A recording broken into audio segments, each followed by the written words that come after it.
Dondoke. Direct dondoke. Dondoke bwana.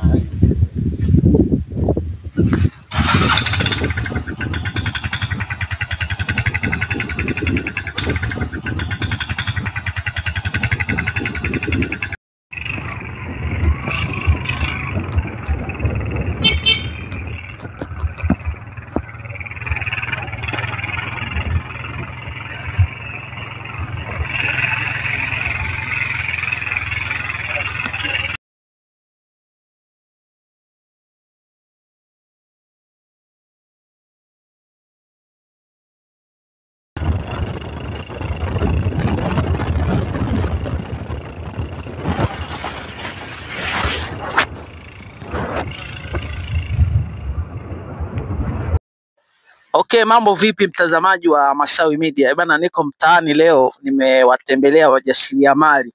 Moja kati ya wajasiriamali nguli ambao wameamua kutoka wameamua kutoka magetoni na kuanza kujitafuta. Nataka tuongee nao alafu tuone itakuwa vipi, au sio? Mambo vipi bana? Bana, poa kabisa bro. Bana, watu wanatamani kujua bana, unaitwa nani? Bana, mimi naitwa Official Bobu. Official Bobu.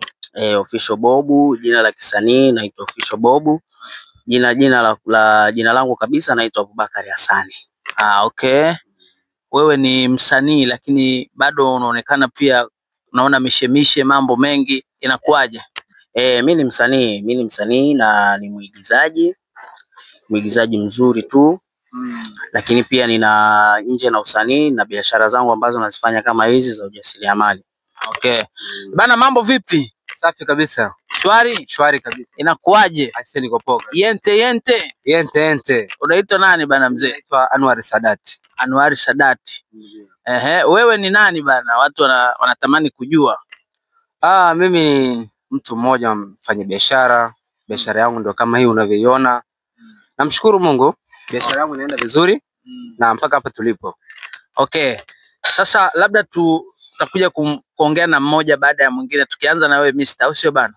Kwenye biashara yako, hebu tuambie biashara yako ikoje? Labda yani chimbuko ulianzaje? Bana, hii biashara tulikaa mimi na mwanangu hapa tukashauriana, baada ya kufanya research kuona Wachina wanafanya hizi kazi, tukaona mbona kama kuna fursa. Kwa hiyo sisi kama vijana tukaamua kuungana, tukatia nguvu na sisi ndo tunaifanya hii biashara. Kiukweli ni biashara unaweza ukaiona ni biashara ya kizalili, lakini ni biashara mojawapo ambayo ina faida kubwa sana.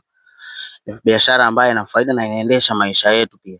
Kwa hiyo nje ya vitu vingine ambavyo tunavifanya, kwa hiyo tuna hii biashara ambayo inaweza inaendesha maisha yetu. Kupitia hii biashara mimi ndo naendesha sanaa na nalipa kodi nyumbani, familia, watoto wanaenda shule. Hivyo. Kwa hiyo ilikuwa wazo, mmetulia, baadaye mkapata wazo, mwisho wa siku mkaona ni fursa. Lilikuwa ni wazo. Nafikiri siku moja tulipata fursa ya kutembea kiwandani kwa China. Tukaona jinsi wanavyofanya ile biashara, tukaangalia na nini, tukaona na sisi mbona tunaweza tukafanya kitu. Kwa hiyo tukakaa na mwanangu hapa, tukabidi tushirikishane, tukaamua kuweka partner. Kwa ndo kama hivyo unavyoona tunafanya hii mishe. Paka leo tunaikimbiza na inatulipa tu vizuri, hamna shida.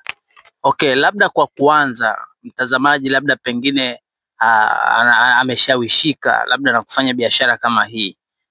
Mtaji wake mwanzo kabisa labda unatakiwa kuanza na bei gani?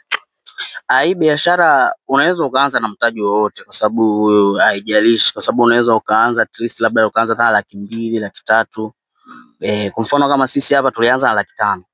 Tulianza na 500,000. Tulianza na 500,000, lakini mpaka sasa hivi tunavyozungumzia biashara yetu mtaji wake umesimama sasa hivi karibia 4,000,000.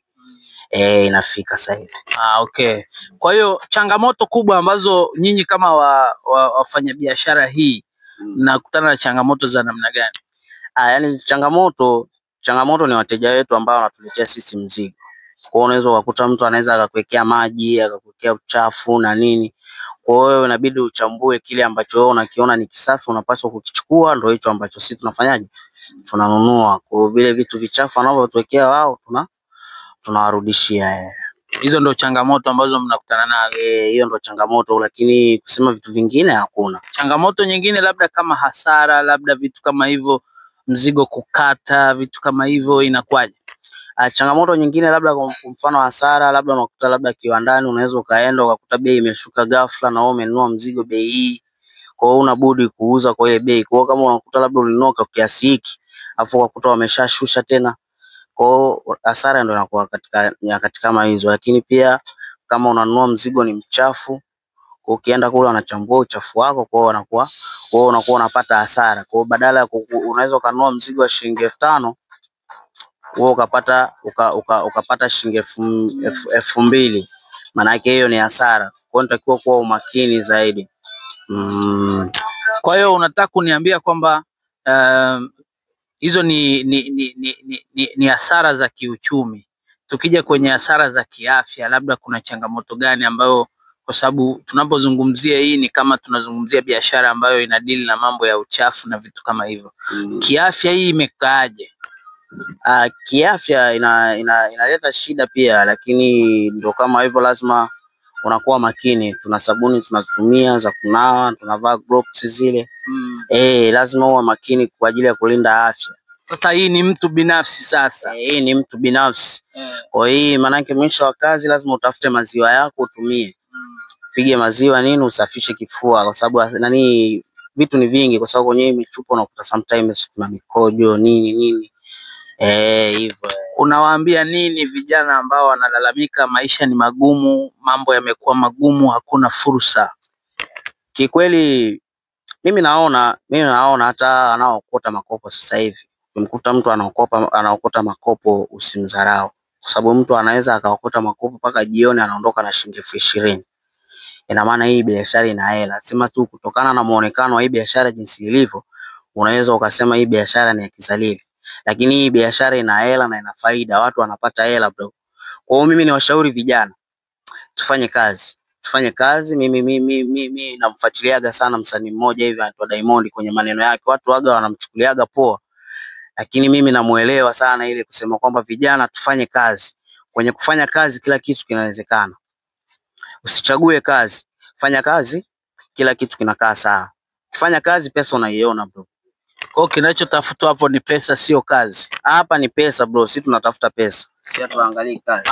Amuangalii kazi. Hatuangalii kazi. Kwa sababu mimi unaweza ukaniona hivi jinsi nilivyo hapa na nikwambia mimi ni msanii mkubwa, lakini wewe mwenyewe jinsi ulivyonikuta mwenyewe nafikiri umeshangaa. Lakini nikikupeleka sasa behind the scene, maisha yangu, nakoishi, nyumbani kwangu, familia yangu inavyoishi, bro, pengine hata wewe nimekuzidi. Yaani ni vitu viwili tofauti. Ni vitu viwili tofauti. Kwa hiyo mimi naishi vizuri bro, naishi pazuri, nalala pazuri, familia yangu inakula vizuri. Mwanangu anasoma shule nzuri.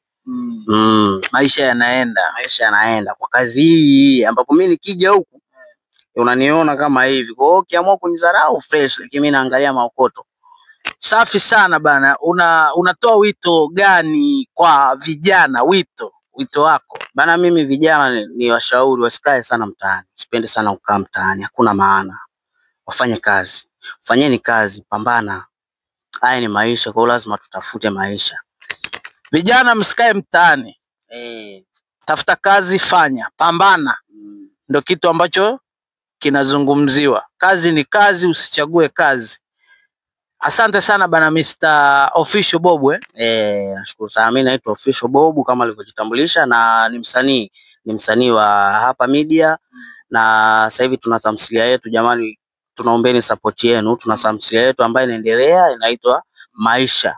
Kwa ukiingia kwenye account yetu ya hapa media, andika Maisha, utakutana na hiyo tamthilia yetu ambayo inaruka kila baada ya siku 4, au sio? Okay, utasema hivi Masawi Media, chimbo jipya la vijana. Masawi Media, chimbo jipya la vijana. Wow, wametisha sana. Bana, mambo vipi? Safi kabisa. Mtaa kwa mtaa, nimewatembelea wadau kwenye mishemishe zao, au sio? Mtaa kwa mtaa. Niko nao hapa. Niko na jamaa alijitambulisha mwanzo, lakini nataka arudie. Jina nani mzee? Mimi naitwa Anwar Sadati. Anwar Sadati. Kama unavyomsikia mtazamaji, Anwar Sadati bana ni mjasiriamali, mpenda maendeleo, au sio? Lakini pia ni dereva bodaboda, bajaji na vitu kama hivyo, au sio mwanangu?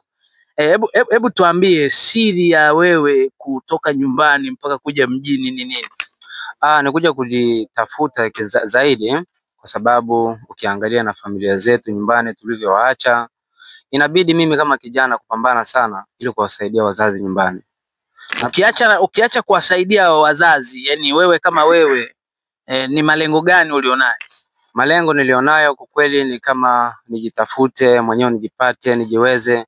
Hata mtu yoyote yule atakayepata shida upande wangu wa kifamilia niweze kumsaidia, kwa sababu hakuna mtu anayemwangalia mimi hapo kwa sasa. Kazi ya bodaboda ina changamoto nyingi sana. Moja kati ya changamoto ambayo unaweza ukatuambia ni ipi? Changamoto ya bodaboda, cha kwanza ni ajali tunazosababishiwa barabarani.